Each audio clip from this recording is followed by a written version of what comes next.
Good afternoon to all. Happy New Year and welcome again to Tell Me Over Coffee, Cuéntamelo con un café. Our guest of today has played female lead or co-star in over 75 films, including John Carpenter's In the Mouth of Madness, En la Boca del Miedo, John Cassavetes' Gloria, which gave her Venice Film Festival Best Supporting Actress Award, Michael Mann's Drug Wars Part 2, and Robert Redford's Milagro Beanfield War. She also played Angelina Jolie's mother in the miniseries True Women, and most recently co-starred in Windows of the World opposite to Edward James Olmos.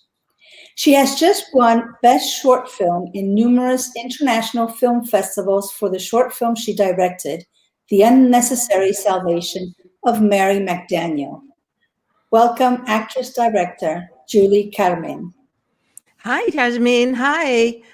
I'm so happy to connect with you in Spain. You're in Valencia or near Valencia? I'm near Valencia, Castellón.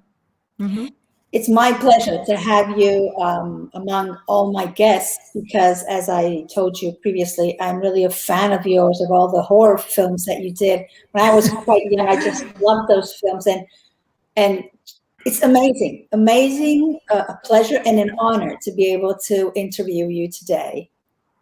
Thank you. You know, horror films were never in my upbringing. I was a really scaredy cat as a kid. I watched a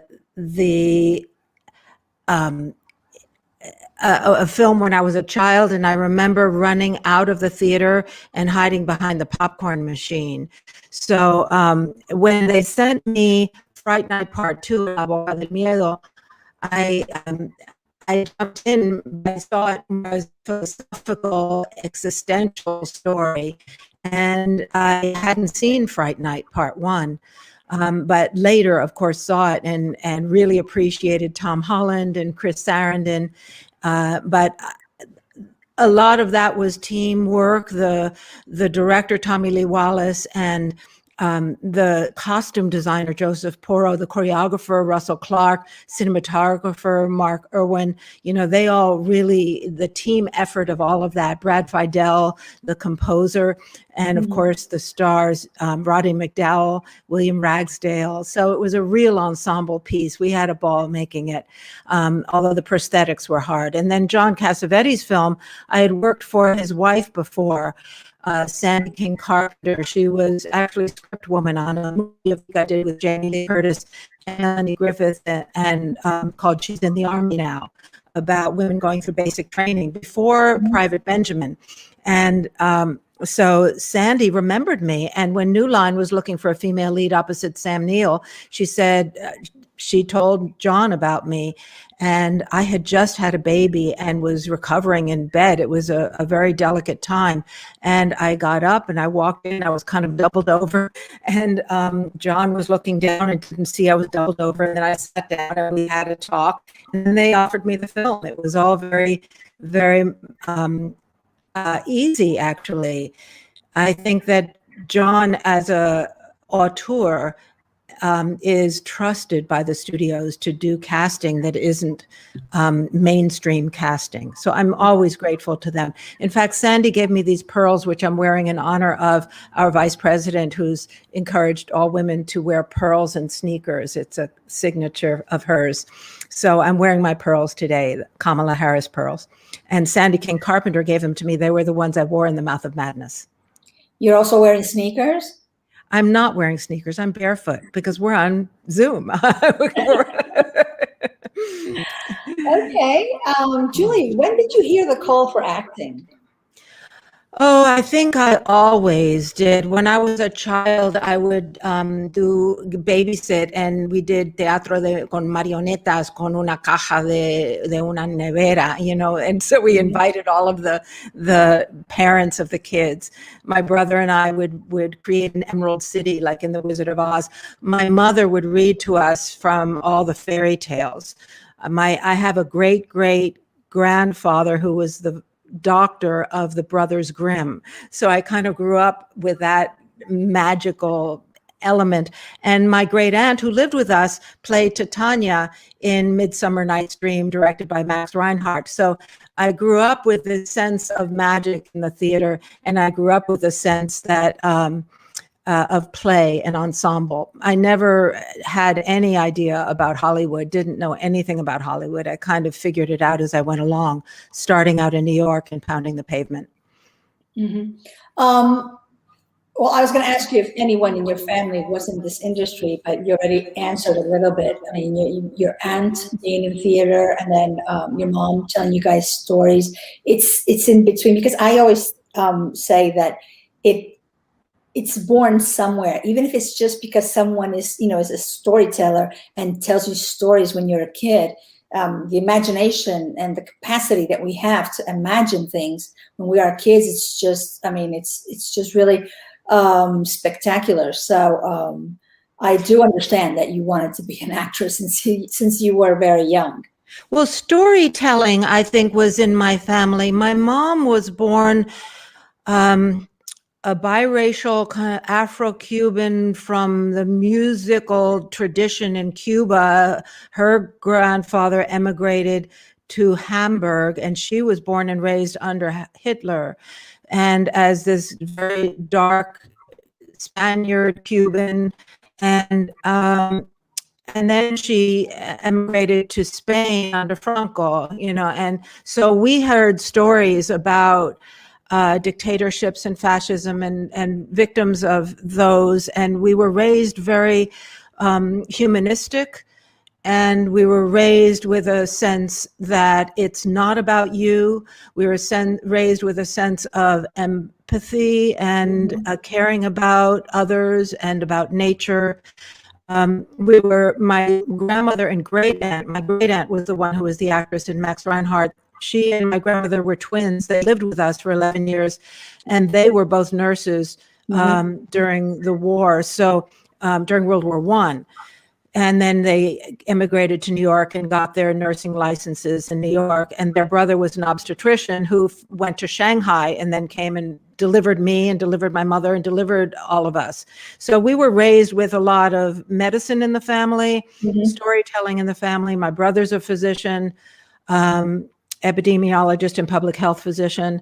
And my mom was a Spanish teacher at the YMCA when I was little. And then she went to college, and then she got her master's in German and Spanish literature at NYU. So I always had this sense of empowerment in education. And midlife, I went back to school and got licensed as a marriage and family therapist. And I got certified as a yoga therapist. And those were ways that I could kind of keep working while my two children were little. The acting profession was all about runaway productions. So both of my kids were on the road with me for about 7 months out of the year. And it took its toll on more on one child than the other, all of the upheaval and putting a child in school and moving to Spain, moving to Australia, moving to Mexico, moving to Canada, moving to Tucson, the right to work state in the US. Hello? Okay. Hi, You're back. Okay. Okay. I was going to ask you, has your family, I imagine on your parents' side, yes, but on your married side, has your family ever always been supportive of your career? I am very, very lucky in that way. My husband, it was a network executive, but we never worked together. He was more in TV and I was more in features. And once we worked together, and I auditioned for it and had to fight for the role. And then he was executive producer, and now he's a writer. And now we're just starting to collaborate on projects after, he's done executive produced 30 movies of the week, and I've done, my share of films. We're collaborating. We have projects together that I'm looking to place that networks had approved, and then somehow the administration changed, and they could be shot as low budget independents, or they could be shot as network miniseries. Now, so we have a group of things that we want to work on. We always took turns working. He'd go on the road only for the start and finish of a film as executive producer. I would be gone for 3 months, sometimes at a time. I would take one child and hire a babysitter while I was there, and he would stay here with the other child. So it was juggling a lot. I don't expect anyone to play the violin for us, because we were really, really lucky. It's much harder for below the line talent with children. Yeah. The women, the vestuario, the maquillaje, all the departments, they have kids too, but the company doesn't pay for a nanny or to fly the kids over. And they're not allowed to nurse in between scenes. Robert Redford set it up so the Teamsters would bring my baby to me or me to my baby every 2 hours during the nursing time when we were shooting Milagro Beanfield War. Wow. I'm going to ask you a question. You can answer if you want. Do you think that your kids this has affected your children? That's why I went back to school and became a psychotherapist. I felt that my shape-shifting as an actor, I started as a real extreme shapeshifter. It was in my nature. I have so many different ethnic backgrounds and grew up in such a mixed area that anywhere I went, I would feel like I would fit in. I was a pure chameleon. And I went into psychoanalysis for 10 years to kind of find a through line to self. When I was acting from job to job, from Berlin to, heavy German, German problem films, and then that I did in Berlin with German director Reinhard Hauf, and Christel Buschmann, and then came to the US to do sitcom for ABC. I got really confused about who I was. And luckily, then I didn't have children yet, but I knew that it was necessary to start finding a through line to self. And because I would just become the character. I remember Joan of Arc, in the Theodore Dreiser film. It drove her crazy. Number one, the director really did have the flames actually touch her, and she ended up in an insane asylum. So I think the too much shape-shifting, too much chameleon is bad for self, bad for family.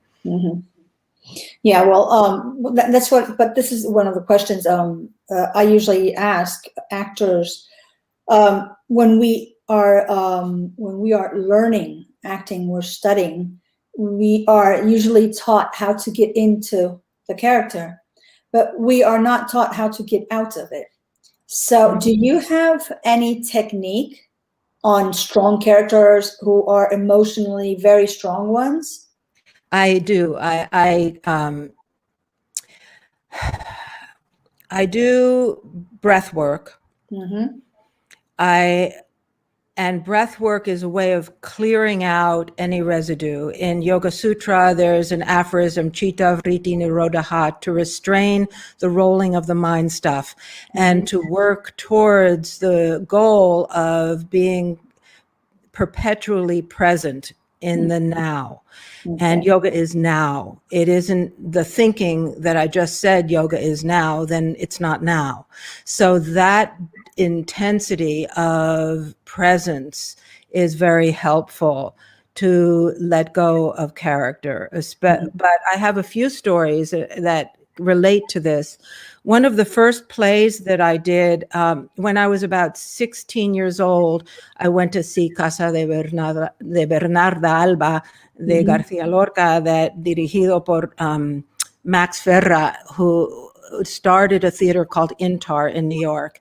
And at that time, they were Cuban immigrants who fled in the 1970s, and they were famous in Cuba in the theater. And they all formed this Cuban American theater, Intar, and they paid $1 a year for a building between 10th and 11th Avenue and 53rd Street. So I went to see that play and asked to study with Max, and I was 16, 17. And he directed The Visit by Duramat, and he cast me and another woman as the Siamese twins who were castrated and blind. And we were dressed in big wigs and bubble wrap plastic. And the theater was arena theater where the audience was up on the sides. So during intermission, we were the entertainment. So the other actress, Vivian, and I would crawl on all fours up onto the feet and knees of the audience and look right in their faces. And in order to look like I was blind, I trained my eye to go walleye, where I'd look like this at the people. And we got great reviews in the New York Times. This little role the New York Times wrote about us, and I was a kid, you know. So it taught me. And then afterwards, I had to go to an eye doctor to do all these exercises to strengthen the muscle of my inner eye to bring my eye back. So that, just in a physical way, represents what we do with our personalities. Our personalities have dominant characteristics, traits we call them, and we magnify the trait that is related to the character we're playing. So I can magnify something that isn't in my personality at all. And we can, like Robert Bly has a poem that the personality has 360 degrees of traits. And as we interact with society, we learn very quickly, oh no, I can't be bitchy. I have to put that in my backpack and hide it. I can't be outspoken. I better stick that in my backpack. And by the time we're adults, we're walking around with this heavy backpack all collapsed in the heart. And but as we reincorporate those traits into our personality, we become more 360-degree sphere again. And actors use that. I found in psychoanalysis, the palette of the emotions was really what helped me grow as an actor. And not going to acting class. Acting school in New York, I studied with Sanford Meisner, Uta Hagen. Out here, I studied with Jose Ferrer, and I'm sorry, with Jose Quintero. Jose Ferrer was a mentor in New York who brought me to his singing teacher because he wanted me to learn to sing. So he was a mentor. But then when I started to go to mainstream acting classes, I found that everybody was perfect. They were limiting the personality to what TV wanted, which is just play yourself. And the teachers were so complimentary, and I was used to much harsher teachers with Sanford Meisner especially, and Uta Hagen had more maternal instinct, but she was quite demanding. If you did a 6-page scene, she wanted 1 hour of rehearsal for each page before you were allowed to bring it into her. So they were quite demanding. You worked in theater, TV, and film, all three quite different. Which one or ones did you enjoy the most? Well, theater, you can spread your wings. You can just go for an hour and a half, and I think of it as a slalom in skiing, like getting around this bump and over that ridge and over that hole, and really present. And the ensemble of theater, I love people and working as a group. And my first job at 17, after The Visit with Duramat, with Max Ferra, they hired me to be the choreographer for Intar Theater. And at $100 a show, when I was a teenager. And we did Espectáculo Valle Inclán. We did Short Eyes by Miguel Piñero. We did a lot of plays, the Shoemaker's Prodigious Wife by Lorca. And Yoruba, I danced Ochun, and I went to see a Babalao. So all these experiences you don't get in film. When I played Ochun in Yoruba, we had bata drummers, and I went to see Bembe, a high priest of Yoruba, who had come from Africa to Miami to New York, and that lineage. And I brought fresh fish, like ofrenda, and he would Mhm. throw the caracoles to, divinar, to protect me. And Ochun was the goddess of peacock. I had abanico de pavo real. And so I got to choreograph that play and learn all about the orishas. And at the time, I was doing my university degree as an independent student. The Balanchine dancers started this division of New York State University of New York, where it was called Empire State College Without Walls, where performers could get university credit for, and I was doing a whole report on the anthropology of Yoruba as it came from Africa to Miami to New York. And I went to Bembes, where they would drink rum from Friday to Sunday, and then they would say que se monta el santo. They would go into a trance with the drums and dance. So all of that informed my work as choreographer for Yoruba. And coming from a Cuban lineage through Jose Manuel Lico Jimenez, the composer, my great-grandpa, I wanted to somehow connect with those roots. And but in film, I love the filigree. After Uta Hagen, I studied with Alice Spivak, and she taught me about filigree, because my very first film, I was female lead, and scared the bejesus. I was really nervous.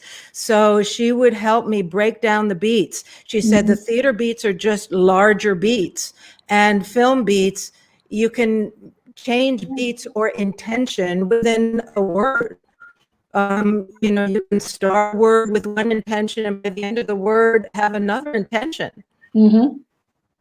So that filigree was fascinating.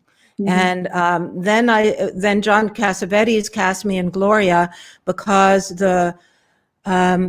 Steve Keston was the first AD for both Night of the Juggler and Gloria. And Steve Keston came to see me in a play I did that Herbert Berghoff directed at HB Studio called Smile of the Cardboard Man by Marjorie Kellogg. And then he recommended me to John Cassavetes and said that he had just worked with me on Night of the Juggler. So Alice Spivak came to the set, and we were on those filigree beats. What character was the most difficult for you to prepare, and did it affect you personally? I think in La Boca de Miedo, because the prosthetics they had to put on, it took 2 hours to put that prosthetic face on, that we only used when the cross came towards my face and away. Every time the cross came towards my face would morph. My chin would get pointy, my cheekbones would go up, my eyes would become yellow. Well, I can't let anyone near my eyes without blinking.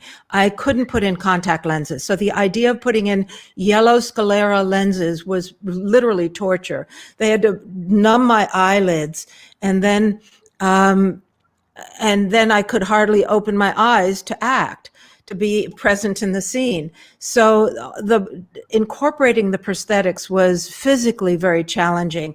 But thank God for Roddy McDowell, who, because of Planet of the Apes, he was able to really help me go into a very centered Zen place. That was before I really deeply studied yoga.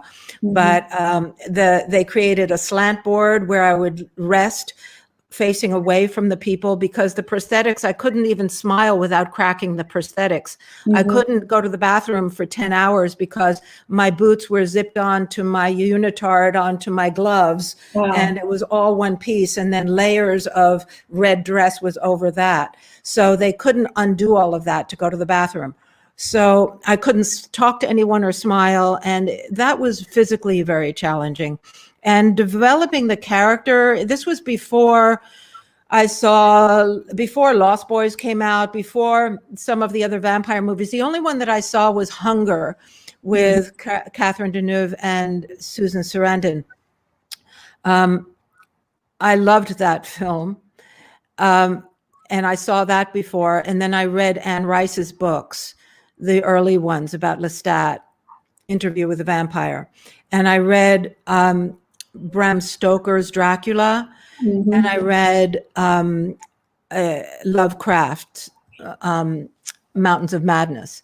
So those are the books that I read in prep instead of seeing scary movies, because scary movies really scare me. I'm very porous.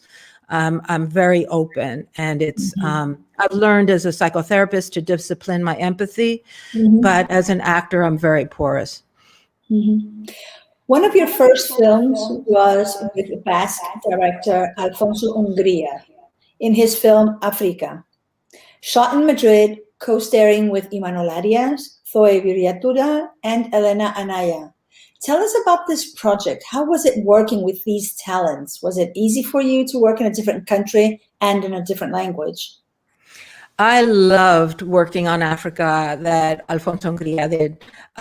The way that they found me was after La Boca del Miedo, no, after In the Mouth of Madness. Yeah, La Boca del Miedo. The other one I was talking about was Fright Night Part 2. Sorry. Noche de Miedo, Parte de Dos, and it came out in 88. They did a remake, but ours came out in 88, and it's very hard to find. I think in Spain they have Fright Night Part 2. But after In the Mouth of Madness, I went to the Cannes Film Festival because I was on the board of Women in Film.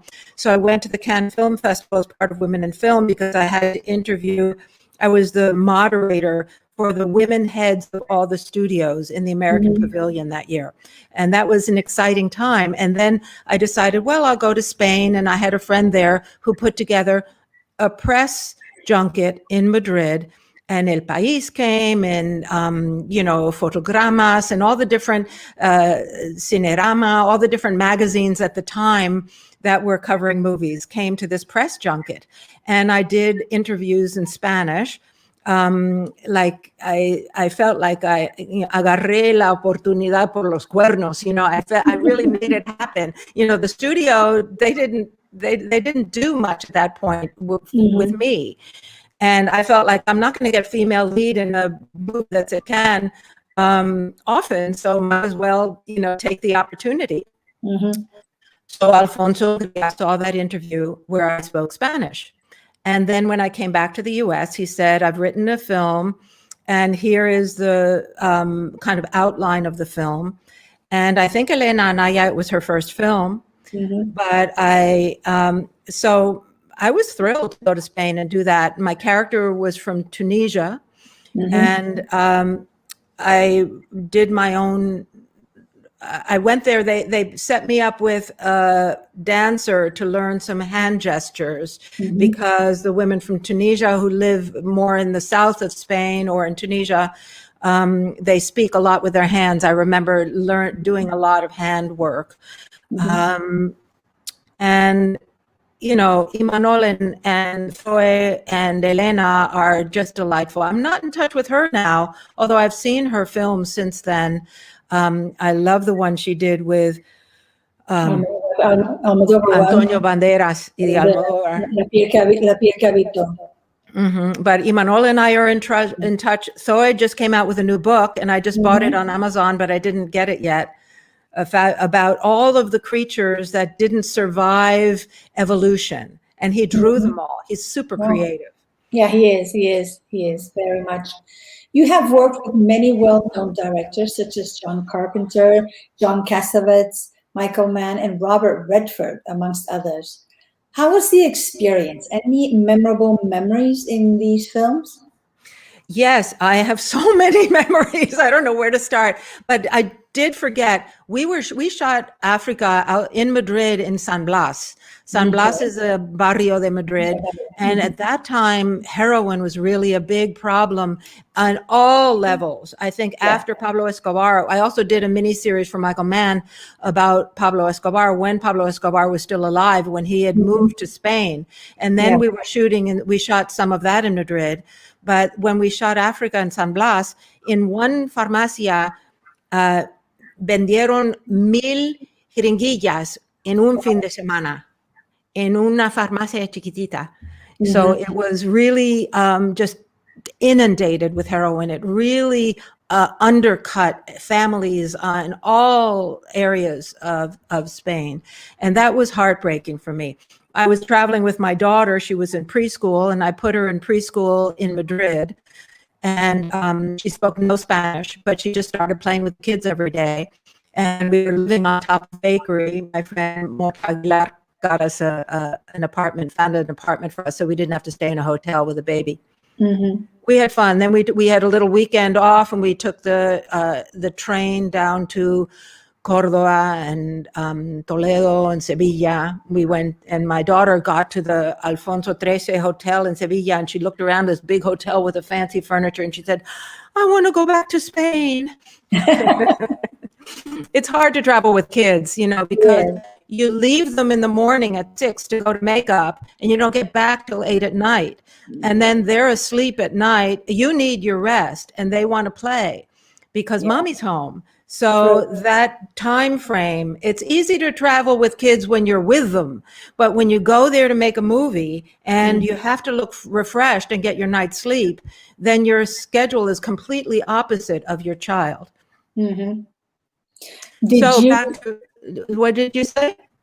So did it come to you during your career to a point when you decide that you would like to spend more time with your kids and you give yourself like un año sabático or something like that? So you can. I gave myself a 10-year sabbatical. Wow. And I went to graduate school and I got my master's in clinical psychology because I saw the damage that was happening, the kind of oppositional defiance that was happening in my little one. Yeah. So I definitely took a 10-year sabbatical, and my agents kept me. They said, let us know when you want to work again. So I did yoga every day. I went to teacher's training in the 90s to become a yoga teacher.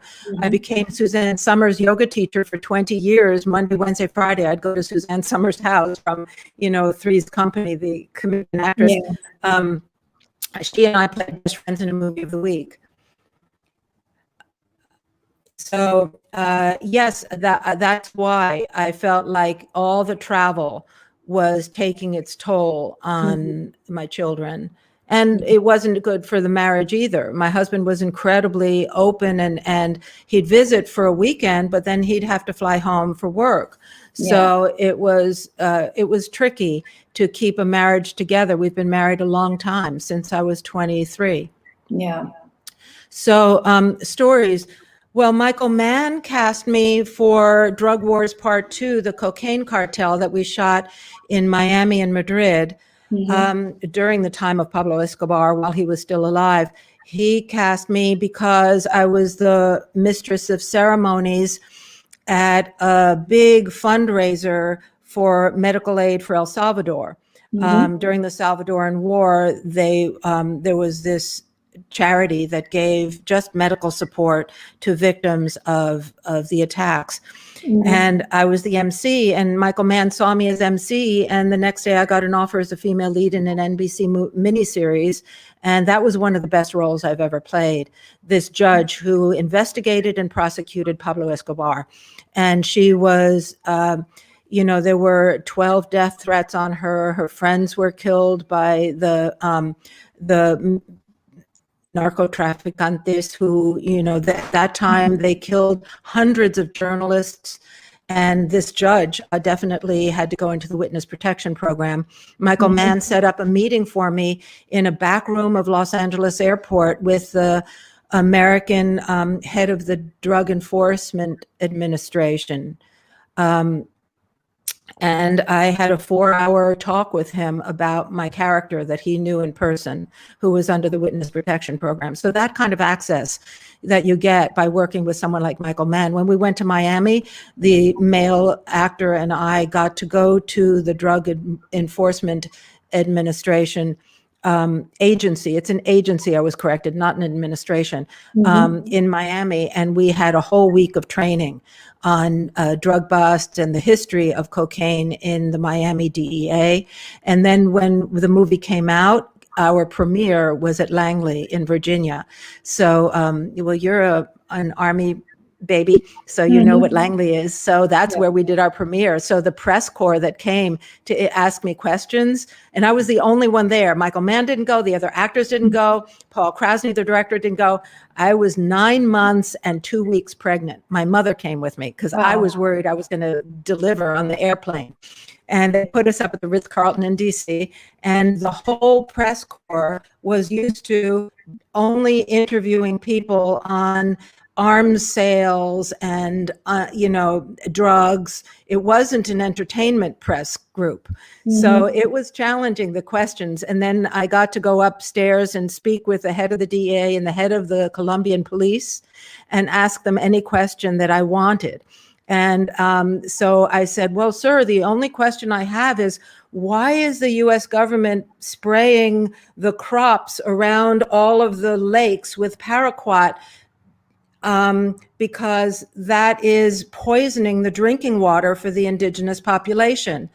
And that was one of the tools, apparently, that was being done at the time, allegedly. I don't want to get into trouble saying all this, but they felt that if they kill the crops, then there won't be anything to export to the US. I learned a lot about drug trafficking.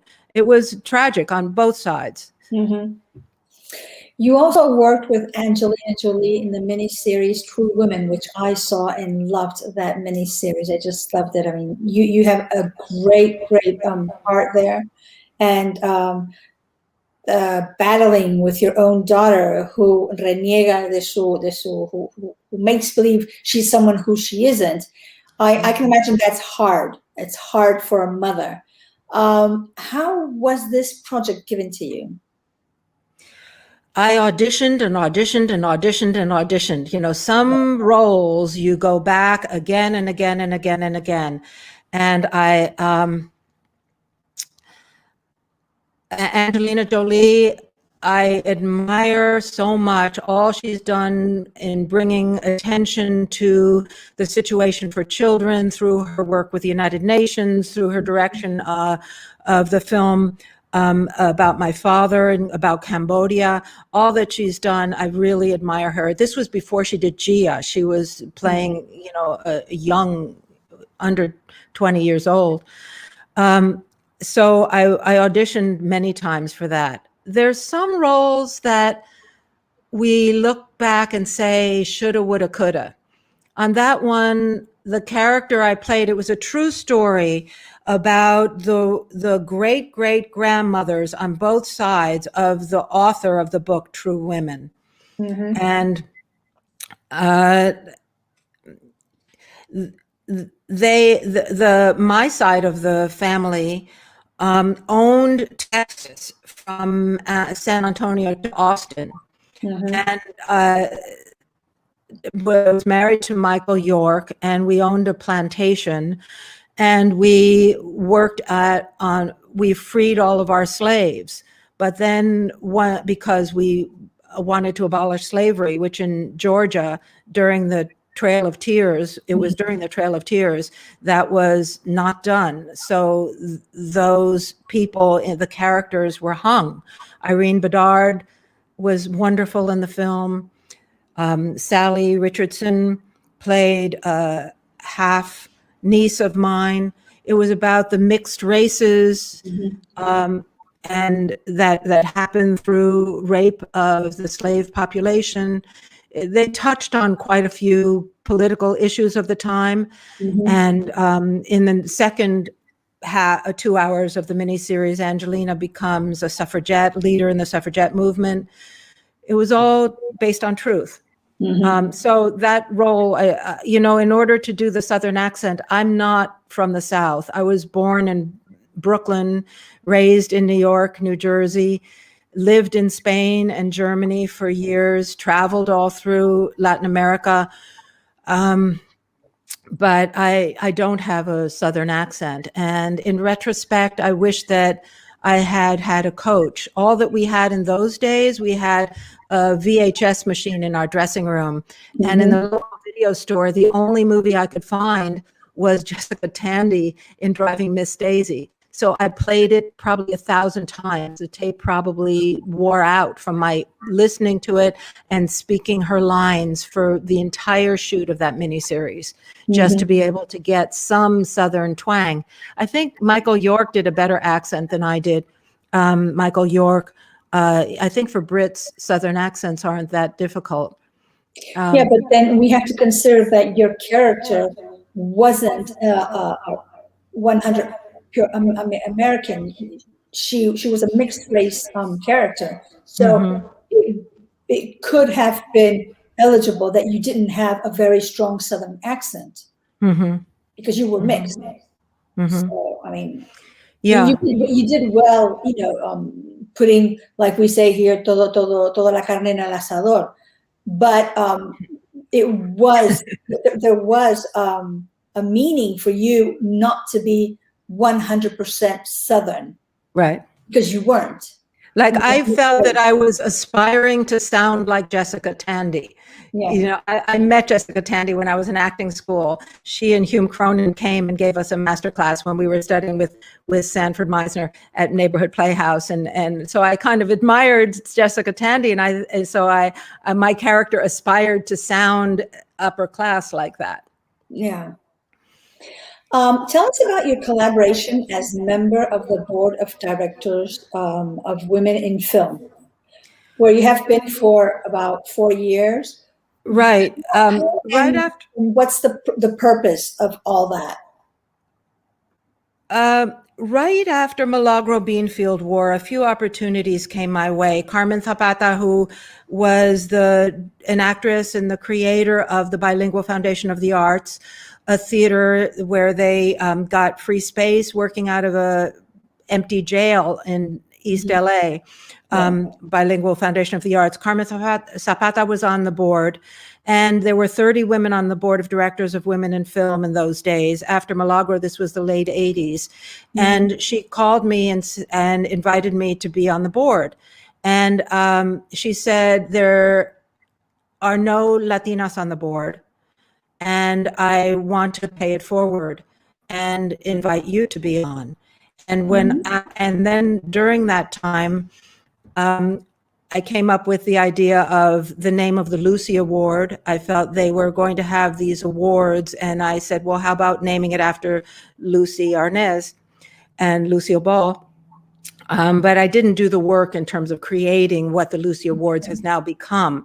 But while on the board, they asked me to do a fundraiser. And they would get me the entire ballroom for the Beverly Hills Hotel on Wilshire. And I said, okay. So I hired a helper, and we contacted the Latino politicians, county, state, federal, district, city, whatever Latino politicians we could find, and ask them each to buy a table of 10 seats for, $200 a seat or whatever it was in those days. And that was for the fundraiser. And then I contacted every Latino that I knew in Hollywood, in the press, in the publicity, in casting directors, and we filled the house. We sold out 100% at $200 a seat. Wow. You know that not one other board member from the Women in Film came, and they were nice. They were nice to me. I mean, we weren't buddies, but no one came to support it. Right. So I gave the keynote speech, and it was called The New Wave of Latinos and Latinas in Hollywood. And there was a lot of local press there. So it was written up.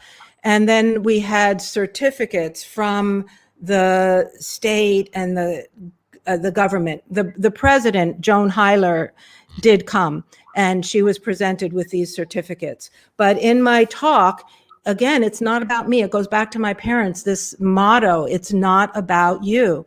I just made the whole speech about every Latino and Latina that I knew who was doing anything in Hollywood. And I just said, well, yeah, let's be hopeful, because Yassmine Othman is doing this. Let's be hopeful. Leah Chapman is doing that. So I just made, and it filled the whole speech. So it was a hopeful time. And at the same time, I was put on the board of directors of IFP West, which became Film Independent. And I was there for 6 years. And excuse me, I'm really hot. And so during that time, I had I was pregnant and had my second child, and was bringing her to the board meetings and nursing, and it was all kind of complicated juggling that. So after 6 years on the board of one and 4 years on the board of the other, I ended up leaving and paying it forward and trying to bring another Latino in to take my place. And I reached, Miguel Arteta was on IFP West with me, the director, but I tried to bring Gregory Nava back on, who was one of the initiators of IFP. And I tried to bring some of the women studio heads onto the Women in Film Board, but it didn't happen. So we've been pushing at the door for a long time. And I felt that at that time, being outspoken, let's change Hollywood, and casting open up for everyone, and so that it's more authentic.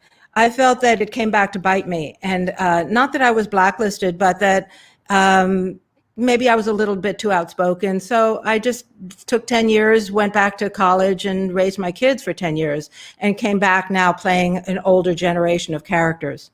You are of Latino descendant. Would you say that you have the same opportunities as non-Latinos in the United States? Not only in character, but also money-wise. I assume that I've probably been paid less than other women who play female lead in miniseries and movies of the week and independent features. The largest budget movies that I've done are the Michael Mann Drug Wars Part 2, John Carpenter for New Line, In the Mouth of Madness. Those are some of the largest budget movies I've done. And Milagro Beanfield War was Favored Nation, so we all got paid the same. So I assume that I got paid less.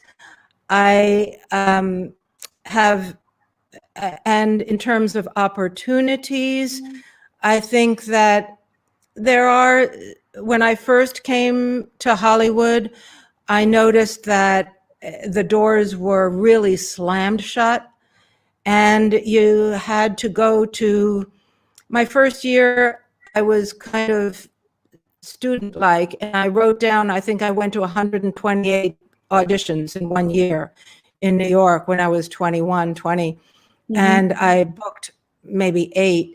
And that was huge. I was able to quit my day job. So, but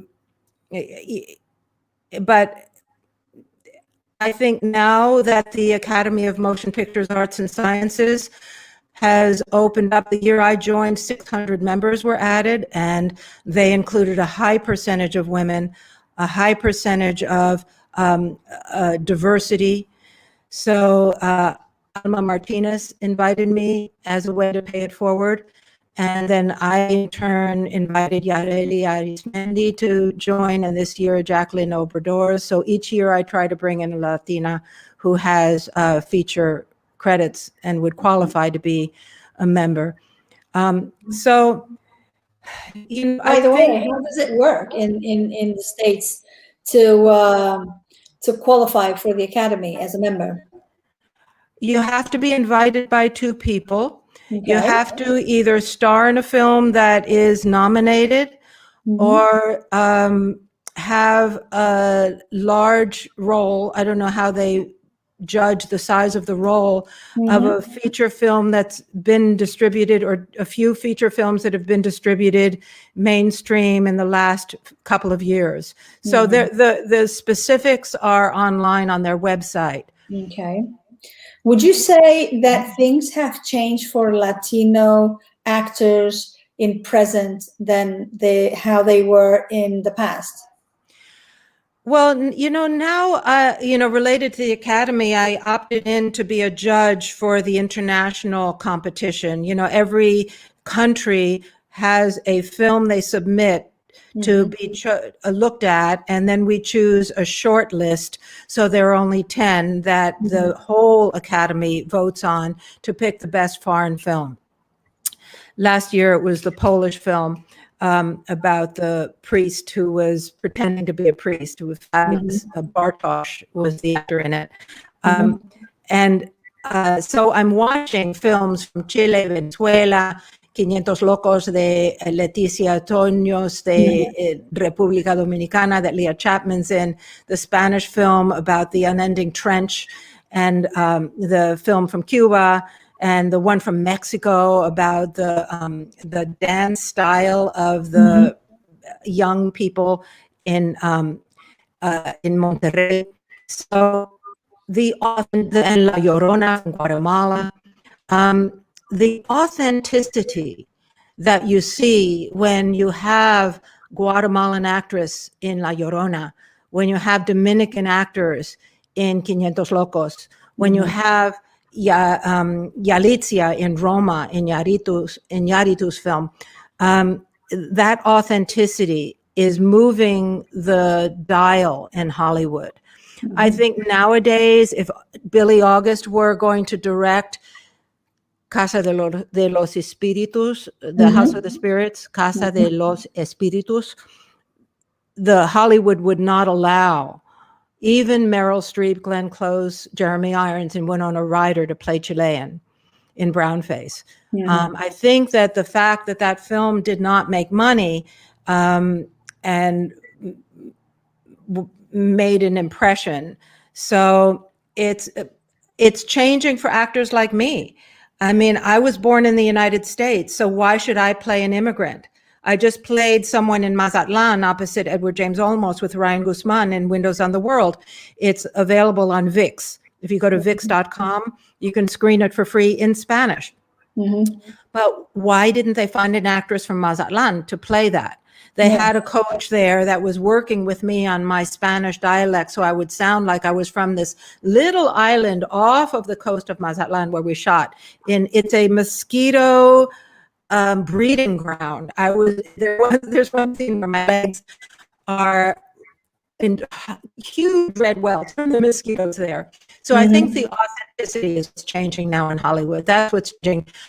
Yes, there are more roles, but I think that they're looking for more of an indigenous look. And so I've always been blessed to play Americans from New York. And I've done a lot of New York roles. And I want to continue doing more of that. You once said, I would like to see the colorblindness working both ways. What did you mean? And do you still feel that way today? I'm on the fence about it. I think it's a case-by-case situation. I think that it's been unfairly skewed in the direction of Marlon Brando playing Emiliano Zapata. It's been unfairly skewed in that direction, and I'm 1,000% against that.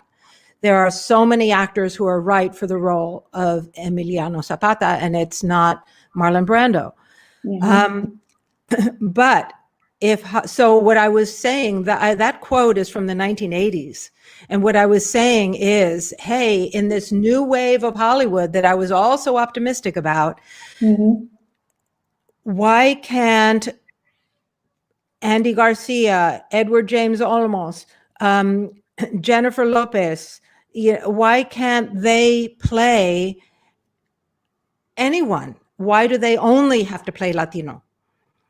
And that's what I mean by color blindness going in both directions. Why,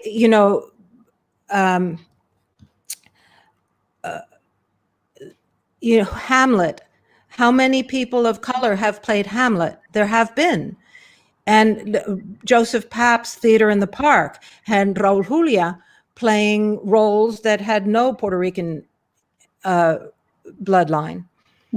So that's what I meant by if colorblindness, if you're going to use the idea of colorblindness, it has to be in both directions, and it has to skew to make opportunities for people who haven't had opportunities before.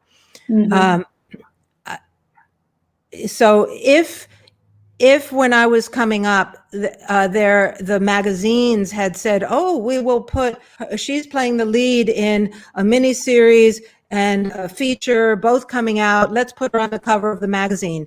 They wouldn't in those days. There were studies that showed that the cover girl magazines are 95% blonde. Nothing against blondes. Thank you. As you said, you studied clinical psychology and you are a licensed marriage and family therapist, as well as a certified yoga therapist. Has this side job helped you during COVID situation? Oh, absolutely. Oh boy, when COVID first happened, my mother was in the process of dying from heart disease at 93. So we moved her into our home when during the first lockdown, and we found a moving company that moved all of her furniture from into our home. And then we let it sit there. We were following the guidelines, and then she lived with us for 3 months and she ended up passing in our home. So during COVID, I was able to spiritually go into a very, very internal place. I meditate, I practice chanting, and the university where I teach part-time, Loyola Marymount University, I'm the director of mental health and their yoga therapy 1,000 hours certificate program. They asked me to put together a 3-hour online course on anything I wanted to as continuing education for their graduates. So during COVID, I got very productive and I did a 3-hour course, and I was going to call it Sadness because I really felt that between my mother dying and so many people I know losing loved ones to COVID and businesses closing due to COVID, and I felt sadness was in the zeitgeist in everybody's awareness. And my daughter, who's getting her master's at a Stanford program, a certificate, a business certificate, she said, "Mom, why don't you call it happiness instead of sadness, but same course material?" So I have this 3-hour course I created for the continuing education program at Loyola Marymount. So yeah, I think that using techniques of hibernation and marinating in our internal juices of breath and awareness of posture. I signed up for an online Zoom class for traditional Chinese martial arts from my Tai Chi Bagua teacher. Had been teaching Bagua in a small community center, and now I do it on Zoom every morning at 8. So, Bagua is very much based on power of the spiral. And Tai Chi, I'm memorizing the Yang Style 108. I've now learned the Yang Style 24 and 8th form. So those things are what I fill my day with.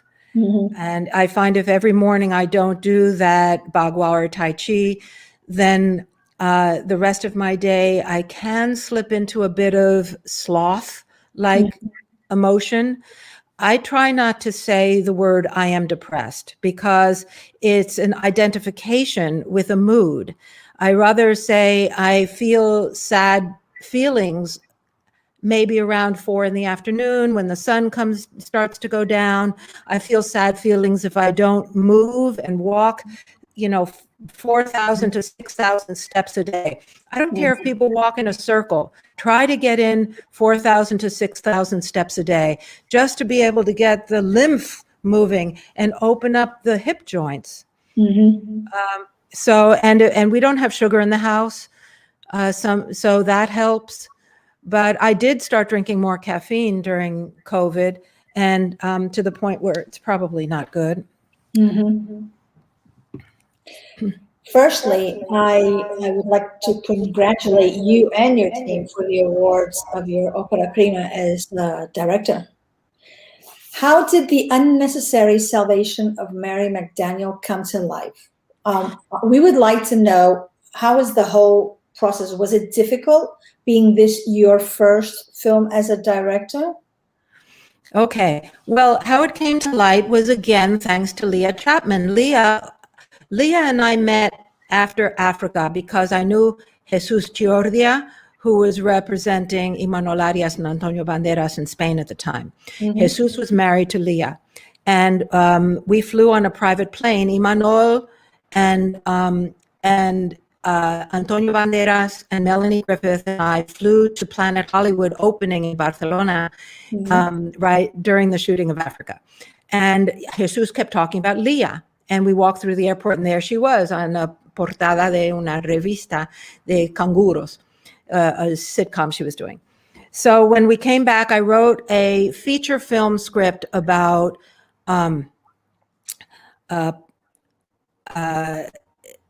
Diego del Gastor, guitarist of the Sirilla in Morón de la Frontera, based on a book that I optioned, and I wrote it along with Julia Montejo, the original. So Leah then cast me to play her sister, because in Dominican families, they're light-skinned, dark-skinned sisters in every Dominican family, and we played sisters in her short film that won a lot of awards. And playing the doctor in her film, In the Arms of My Mother, it's called, was Herman Johansson. So a year later, I get an email from Herman saying that he's part of this troupe of actors that met in an acting business course.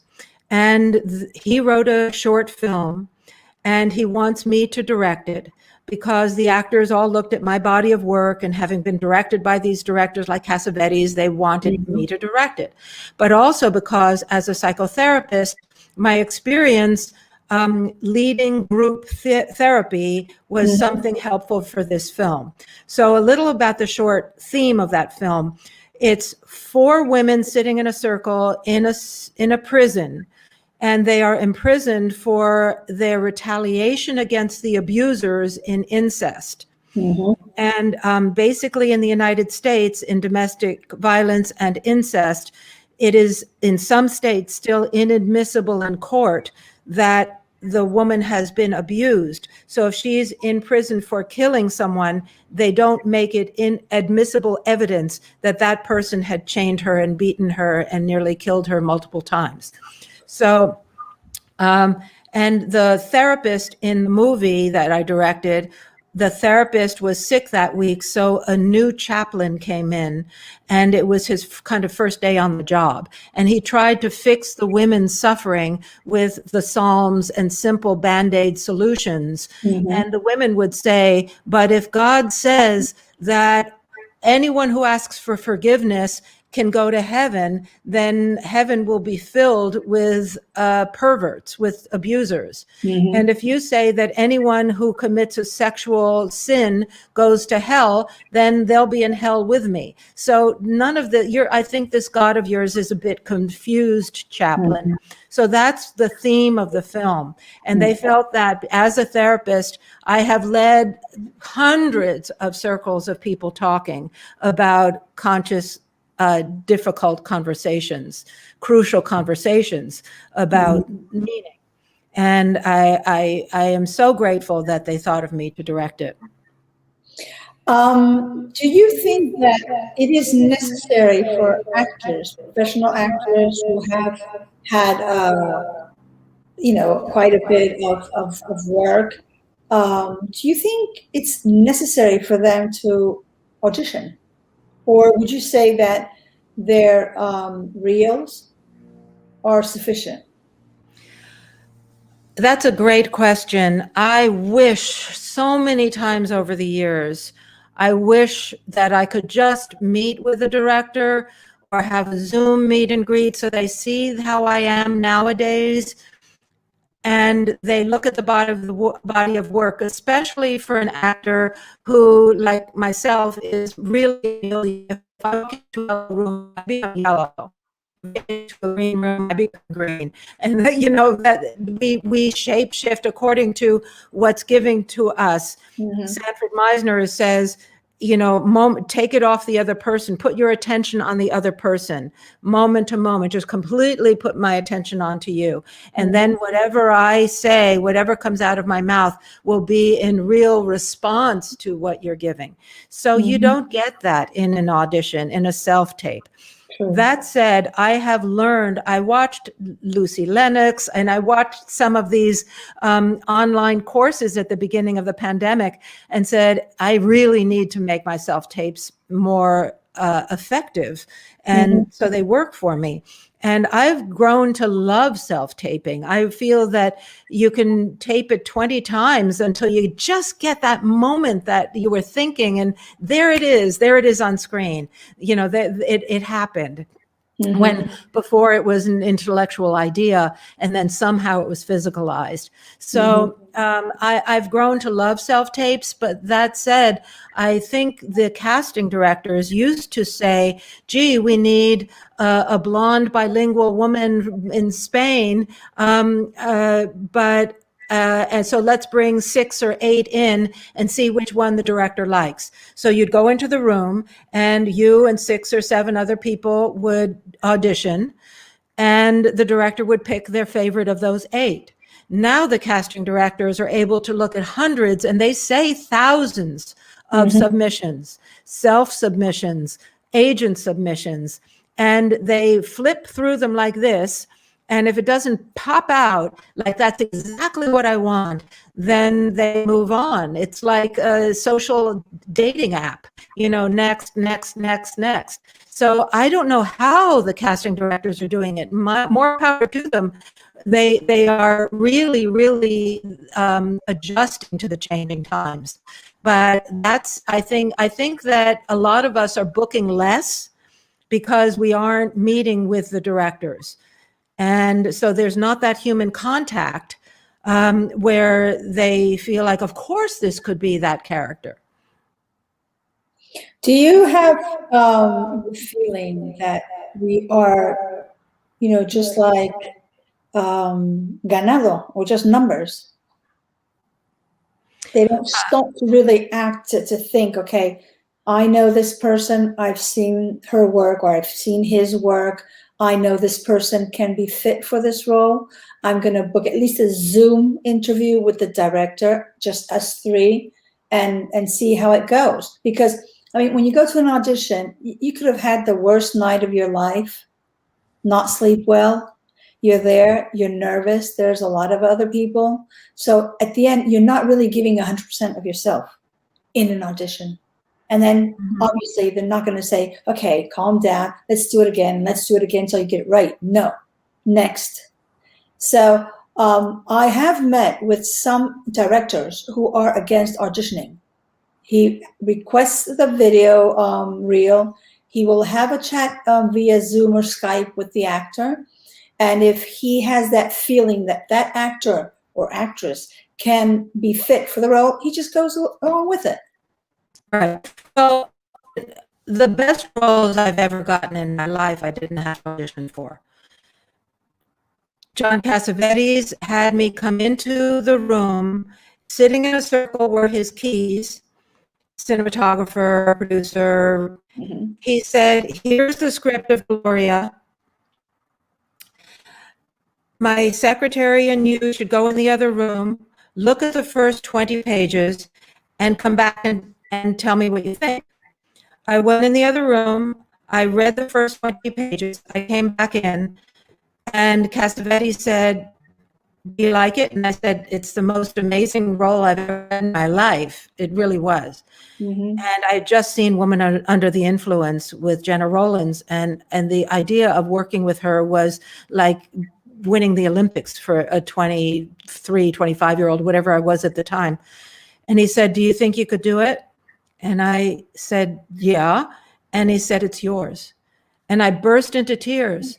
And he said, why are you crying? And I said, because I have to jump through flaming circus hoop like a trained poodle to get a McDonald's commercial. And you are giving me the best role of my life. And he, he had seen Night of the Juggler.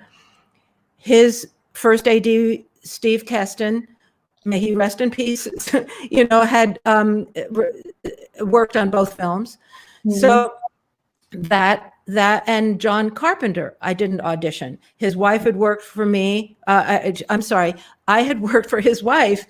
She was script supervisor she's in the Army now. Michael Mann, I didn't audition for, the lead in a miniseries. So Nicholas Roeg, I didn't audition for in a film I did for him. Quentin Tarantino, I auditioned for. It was a episode of ER for John Wells. And when I auditioned, he had seen all of my old videos that, like Kiss Me a Killer, which is a Latino noir that we did for Roger Corman that I've always wanted to be re-released. And he had seen those videos. And when I walked into the audition with Quentin Tarantino, who had just won the Oscar, had just been nominated for the Oscar, he hugged me like I was a long lost cousin. He's very, very warm. Quentin Tarantino treats you like your cousins.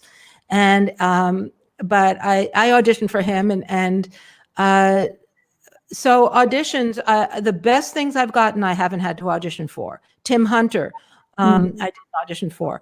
That was a weird deal, but I think auditioning is very good for us. I'm going to take that standpoint because we are remember that yoga aphorism in Sanskrit, to restrain the rolling of the mind stuff. We're putting that we had not sleep aside.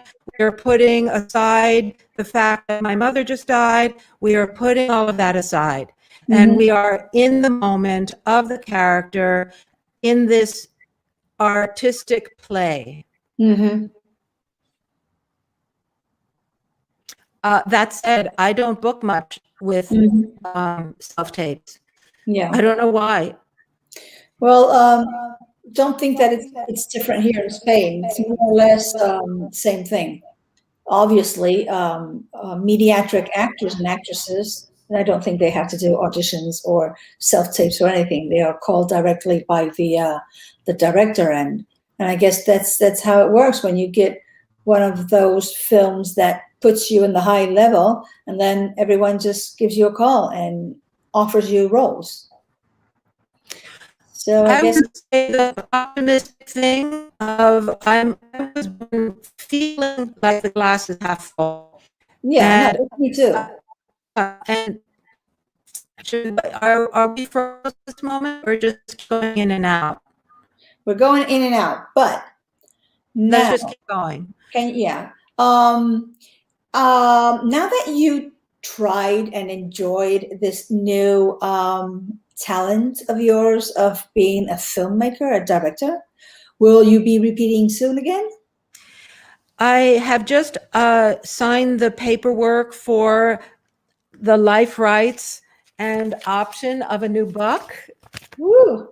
A manuscript with Nancy de los Santos, and I have partnered on this, and we have optioned a book, and I'd like to get it to, I'll put it out there, someone who would finance a big budget movie. That's the most hopeful story I've ever read. True story. So there's that. It's way above my level as a director. The women that I know who have gone from acting to directing, they study a lot. Leah went to UCLA in the director's lab. Deborah Pratt, they continue to study and yes, I originally, when I came back from my sabbatical, I was actress turned psychotherapist, yoga therapist. And I have reduced my psychotherapy patient load extremely. I don't see anyone in person, and it's now just a handful of people I've been seeing a long time. And the yoga therapy, I still teach at the university, but it's only 23 hours a year, and it's over Zoom now. The classes are like 30 people. So it's challenging, but it's over Zoom. And that's yoga therapy for mental health. But directing, I don't like to do anything half-ass. I don't like to be spread too thin. So the reason I'm answering the question in a roundabout way is that as 2021 has arisen, the only things on my plate are I'm producing a Zoom table read of Richard Christian Matheson's book called Ritual of Illusion, and we're doing that in February, March, and that has 50 characters. And then I'm producing with Nancy de los Santos this new manuscript that we're submitting to literary agents who have a big track record of their books becoming major films, probably streaming. So those projects, I have a movie of the week or a streaming movie that I'd love to get to Eva Longoria. I have projects like that. Directing, I want to wait till I have something to say that has to be told.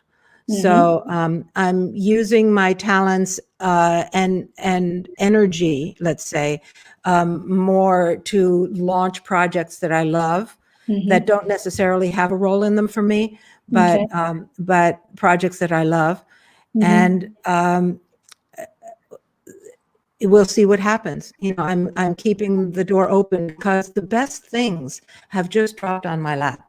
So staying calm, doing Tai Chi Bagua, doing my breath work, staying socially connected with people like you, and being positive, creating my own projects like you created Cuéntamelo con un Café.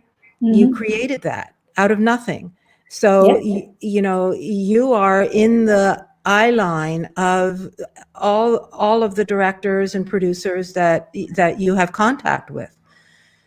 And that keeps our positivity kind of gestating.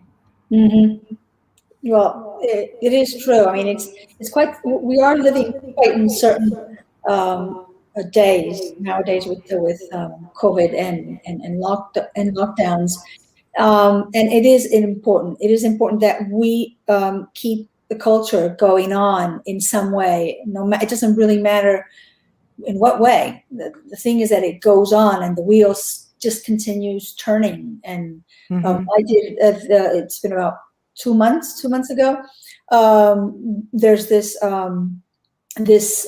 feature film in the States, which has been shot called Lead the Way. And there are some scenes that were shot remote. And I had the pleasure to be in one of them. And I was just shooting from my computer. So it was really great.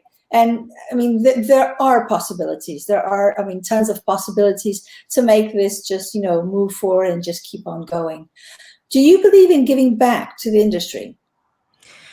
Yeah, paying it forward. I definitely believe in giving it back. And I think that just in casting this Zoom table read, I'm reaching out to, yes, the people who are right for the characters in the book, but also I'm reaching out to people who love to play and who have been very good to me, you know, so there's a quid pro quo there. And then there also just whenever I think of bringing someone into the academy, I believe in giving back. I believe in mentoring. I had an editor who worked for me for years, and I'd bring her everywhere. Whenever I was invited to the Directors Guild or something, I'd say, "Hey, Vanessa, come on along." She's the mainstream editor on a TV show. I think it's important that we have wide arms. That said, I do want to acknowledge that a lot of people are exhausted.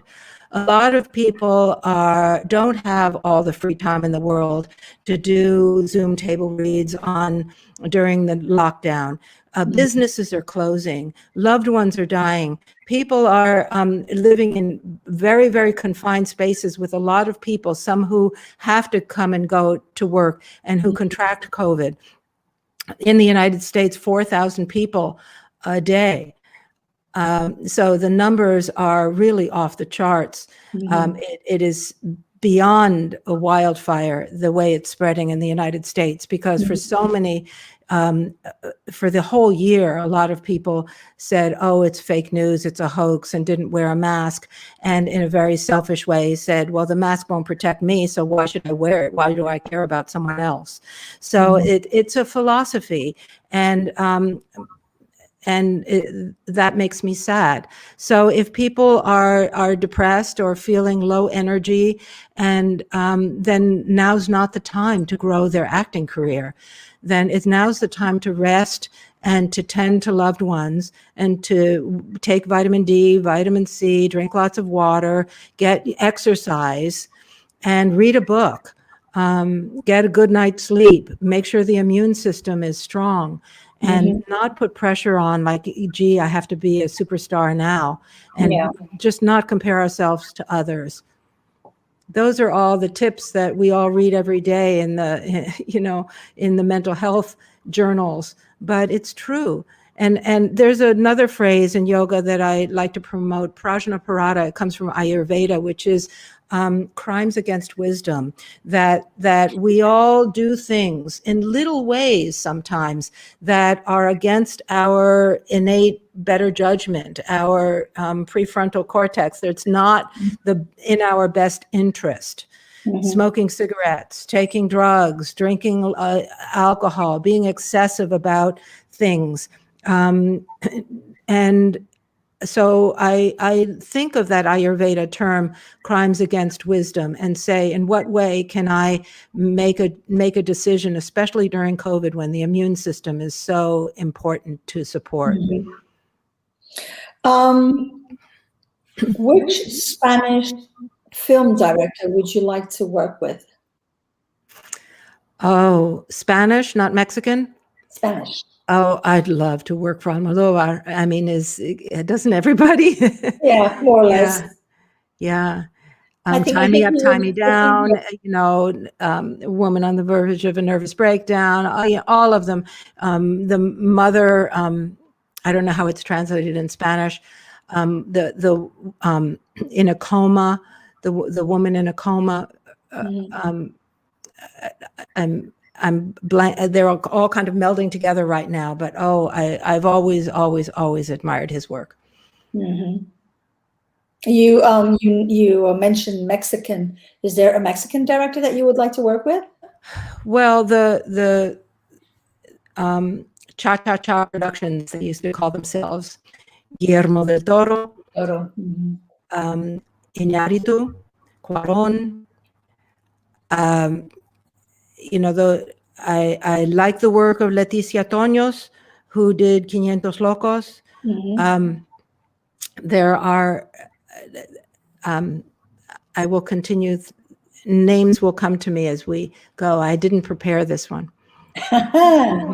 What was I going to say? Well, I do know, and maybe you know it, of course, because you are very good friends with her. Leah has a couple of projects. Oh, I love working with Leah Chapman. Leah is, she's a really intuitive director, and she's a very generous director. I mean, she wrote our short film, she starred in it, and it was a challenging role that was really based on her relationship that she'd been evolving as a play with her mother and her sister. And she wrote it, produced it, directed it, starred in it, and with such grace. So I would love to work with her again in any capacity.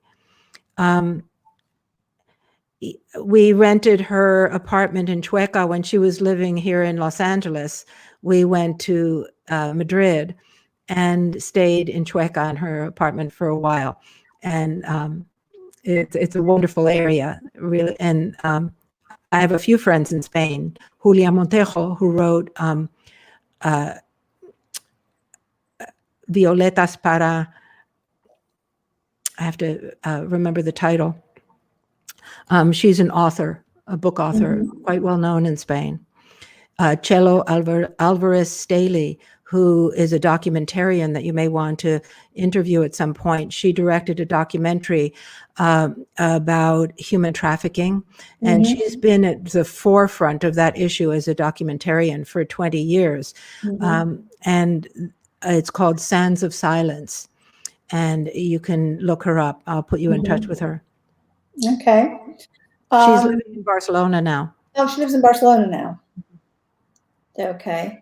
What was I going to, okay, we're really getting there to the end of the interview. Anything you would like to add? I'm very grateful that you reached out and that it brought me joy connecting with you, having so many subjects in common and things we could discuss.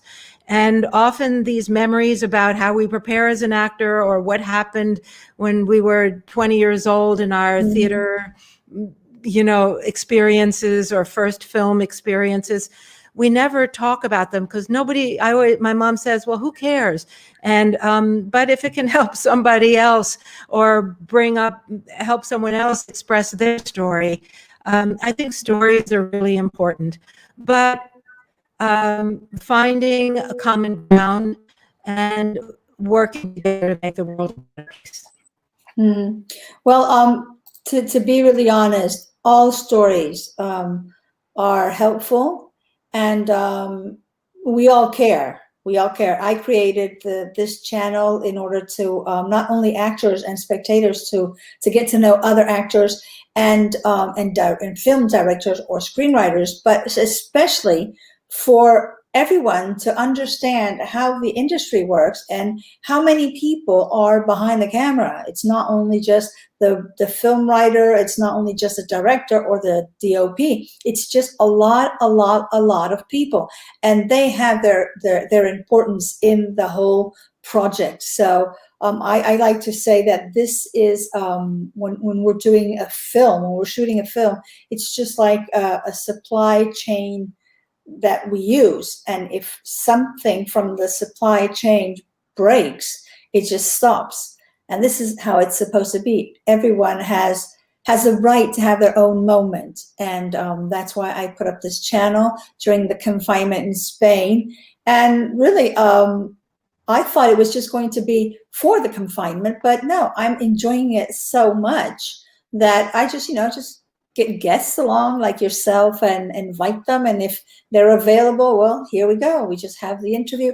I like for the interviews to be really like homemade interviews. I don't like them to be very posh, because I just, it's just like as if I were at your home in LA having a coffee, or you here in Castellón having a coffee with me in my living room.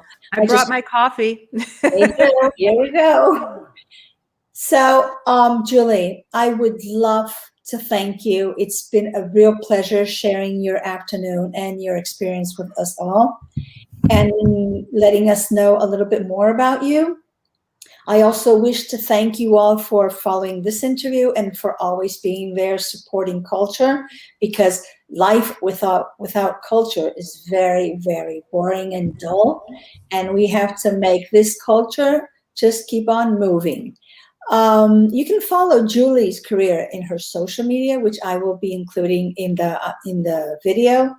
And to just tell you that our next guest for Thursday, because Tuesday we will not be having an interview, but Thursday is the Ceuti awarded director and awarded actor and screenwriter Abdelatif Widar.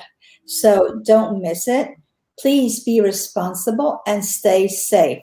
I'm going to say this last bit in Spanish just in case someone doesn't understand English.